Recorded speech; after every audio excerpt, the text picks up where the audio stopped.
Watch this video of my brother Darwin McPherson explaining almost perfectly why men are not marrying American women. Man, watch this. Why are older men refusing to walk down the aisle? Why are women who have it all still alone? It's not an accident, it's not a phase, it's the consequence of rebellion. Today, you're getting a masterclass. By the end of this video, you'll fully understand why men stop marrying American women and why it's too late to fix it for most of them. When women abandon their feminine nature, they also abandon the very thing that made marriage attractive. Femininity isn't weakness. Femininity is the soft power that inspires leadership, protection, and provision from a man. When you remove femininity, you remove the magnetism that pulls a man into commitment. Modern women were taught to act like a man, compete with a man, and fight men. Now they're confused why men no longer want to marry them. You can't lead a woman who sees you as an opponent. You cannot protect a woman who sees you as competition. When a woman's spirit becomes combative, a man's instinct to cover her dies. Men aren't avoiding marriage because they fear commitment. They're avoiding marriage because they refuse to fight their own wives every day inside their own homes. Submission is no longer seen as an act of love. It's seen as a conditional trade deal. If you make six figures, if you buy me bags, if you give me a soft life, then I'll submit. That's not submission, that's extortion. Submission is not earned. Submission is chosen. If a woman waits until she receives everything she wants before respecting a man, she never respected him. She respected the benefits. Men finally figured it out. They finally understood. A woman who needs to be bridled into loyalty will betray you when the gifts stop flowing. You can't have the benefits of marriage without the responsibilities. But that's exactly what modern women are trying to do. They want the ring, the wedding, the Instagram pictures, the honeymoon. But what they don't want is the submission, the service, the sacrifice, the loyalty. You cannot have a strong marriage when one side thinks it's optional to obey God's order. You can't build a home when one partner is committed and the other is entitled. Marriage is not a subscription service. You don't cancel because you're temporarily unhappy. American women destroyed marriage by trying to turn it into a me-first lifestyle. And men? Men left the building the moment they realized marriage no longer made them leaders.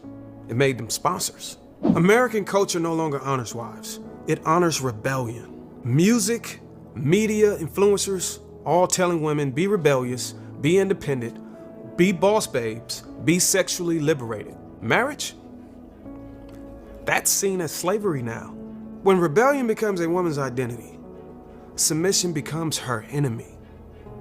And no man marries an enemy. You can't build a life with a woman who celebrates betrayal. You can't build a future with a woman who despises order. The women screaming, submission is slavery, are the same women crying at 40 with no husband, no covering, and no legacy. They glorify rebellion. Now they're choking on the loneliness it produced. A man's marriage is the most expensive investment he will ever make. And in America, the return on investment is trash. Divorce rates are high, alimony is weaponized, child support is extorted, false accusations are normalized. Marrying the wrong woman isn't just emotional suicide, it's financial suicide. Why would a man risk half his life's work for a woman who doesn't even believe she needs to be a wife? Marriage to a rebellious woman is like building a mansion on quicksand. No matter how much money you pour into it, it's doomed to collapse. Good men finally understood. It's better to die single with peace than to live married and enslaved. Modern women are proudly independent until it's time to pay bills alone, raise kids alone, and die alone. They brag about not needing a man, being strong, doing everything by themselves.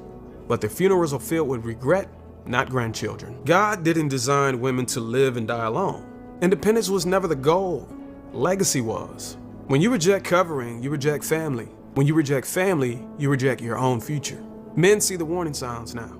When a woman is addicted to her independence, marriage to her is not a partnership.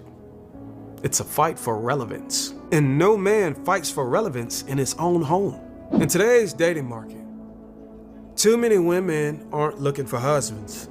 They're looking for saviors. They want men to fix their finances, heal their trauma, raise their children, pay their debts, and still be romantic on top of it.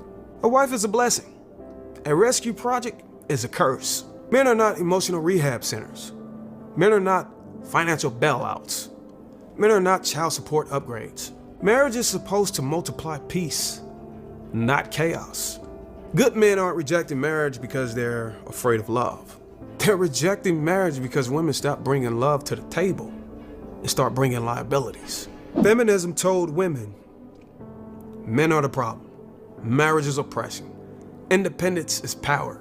Now those same women are crying for companionship in their 40s. Meanwhile, the very men they despise have moved on, built wealth, found peace, and reclaimed their power. You can't believe men are trash for 20 years and then begging them for commitment when your cheeks start sagging. You can't mock leadership for 20 years and beg for recovery when loneliness sets in. Feminism sold women a one-way ticket to empowerment. It forgot to mention it was a solo trip. Men stopped marrying because feminism taught women how to be everything except wives. I'll put up part 2 when I get back out of church. Man, was he flowing? Yes. So check out part 2 a little later on, guys. God bless you.